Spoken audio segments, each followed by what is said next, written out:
Professor, eu vou ler aqui algumas contribuições no chat e umas perguntinhas também. Opa, que Tivemos algumas maravilha. perguntas. Eu vou ler a primeira contribuição aqui do Breno B. Lima, 98, falando: essa guerra foi um grande tiro no pé dos Estados Unidos em todos os sentidos. O atraso do projeto nuclear iraniano não compensa os gastos e principalmente os benefícios indiretos gerados para a China.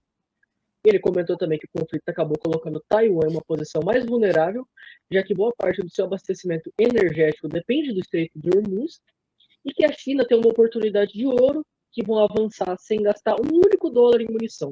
Ou seja, os chineses estão seguindo Sun Tzu à risca. Bem Olha, interessante essa contribuição. sim, já suscitou algumas respostas. O Carl von Clausewitz, da Guerra, é um tomo desse tamanho, um livro desse tamanho. Acho que ele deve ter umas 1000 páginas. Carl von Clausewitz era um oficial do exército prussiano que morreu em batalha, mas e que travou várias guerras, participou de várias guerras, e ele criou um tratado sobre a natureza da guerra. E ele morreu sem publicar. E foi a sua esposa, né, que temos que pesquisar o nome dela. Infelizmente, eu, né, não sei o nome dela. Ela que, se você pudesse pesquisar aí, porque senão ela fica esposa do Claudio. Hã? Marie von Brunn. Marie von Marie Brunn, Sophie. isso. Porque nós não podemos falar assim, é a esposa do Clausewitz. Não, ela está à sombra. Ela teve a grande importância, a Marie, de reunir todo esse material e publicar, ir atrás de editora, a contribuição dessa mulher, porque senão essa obra ficaria esquecida. E hoje, os exércitos, inclusive o Exército Brasileiro, um dos livros de cabeceira do Exército Brasileiro e de outros exércitos ao longo do mundo, é o Carl von Clausewitz. Mas que o Carl von Clausewitz tem a ver com o que eu vou falar? Ele diz o seguinte: assim como Sun Tzu Sumpin, que afirma isso mais categoricamente ainda que o von Clausewitz, que é o seguinte: numa guerra, eu já disse isso aqui, a menos que a sua força seja tão colossal, tão brutal, que a sua vitória é iminente, favas contadas, é líquida e certa, a menos que você esteja nessa situação, você pode invadir um país, você pode ir para o campo de batalha.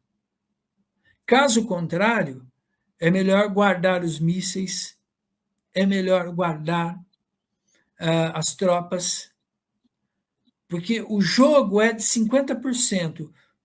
O Vietnã mostrou isso, o Afeganistão mostrou isso, outras derrotas dos Estados Unidos mostraram isso, a Coreia, por exemplo, lá nos anos 50, mostrou isso, e nós temos a Coreia do Norte intacta até hoje, mais de 70 anos depois,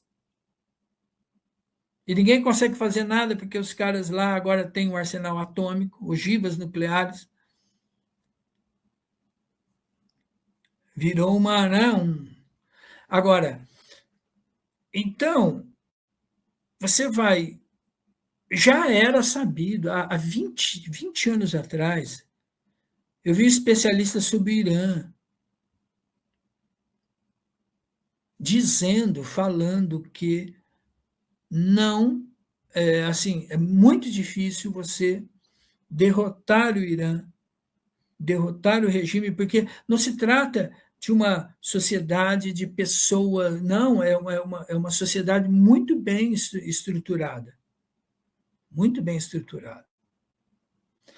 Bom, daí então que a questão retome a sua pergunta para eu não fugir. Por favor, deu? A pergunta aí, ele.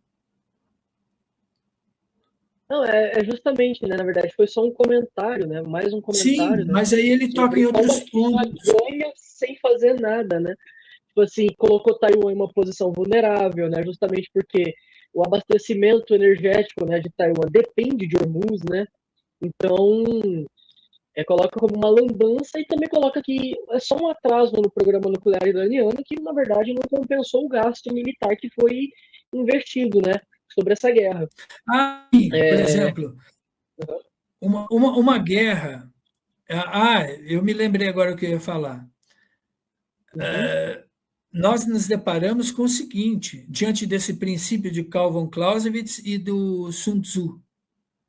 Nós nos deparamos com o seguinte: os mísseis Tomahawk de 5 milhões de dólares perderam para os drones Shahed, que custa 2.500 dólares para serem feitos. Por quê? Porque sobrevoam baixo, não podem ser detectados. A guerra, ela assume alguns aspectos assim imensuráveis. Quem imaginava que aviões de carreira que transportam turistas, transportam pessoas, poderiam se tornar em mísseis no caso do 11 de setembro de 2001? Quem imaginava isto? A guerra, ela cada vez é a guerra mais barata. Quando, após a crise de 2008, quando foi eleito Barack Obama, a partir de 2009, Barack Obama mudou alguns aspectos. Isso nós estamos falando pós-guerra do Iraque, onde foram gastados $1 trilhão. E nós estamos falando da maior crise global depois de 1929, o crash da Bolsa de Nova York, que foi a derrocada econômica de 2008, que talvez estejamos nela ainda, que ela não tenha sido superada. Então, diante disso, a administração Obama fez o quê? Ela falou, bom, a utilização de drones e a utilização aqui, ó, guerra híbrida. Guerra híbrida. As revoluções coloridas, os lawfares, digamos assim. Ou seja, são meios baratos, Barack Obama iniciou isso, meios baratos, criativos. Agora, a guerra está se dando através das redes sociais, através do algoritmo. Inclusive, se usou o termo agora nessas revoluções coloridas de algocracia. O que é algocracia? É um termo novo. É o algoritmo atuando politicamente. E é interessante porque essas revoluções coloridas, ao contrário das de 2013, por exemplo, agora, elas são natodigitais. Elas são estimuladas por alguém, mas estimuladas pelo algoritmo. São essas que utilizam o lema do One Piece, que eu adoro. Saiu na Netflix agora One Piece, eu já maratonei já, né? Saiu o filme.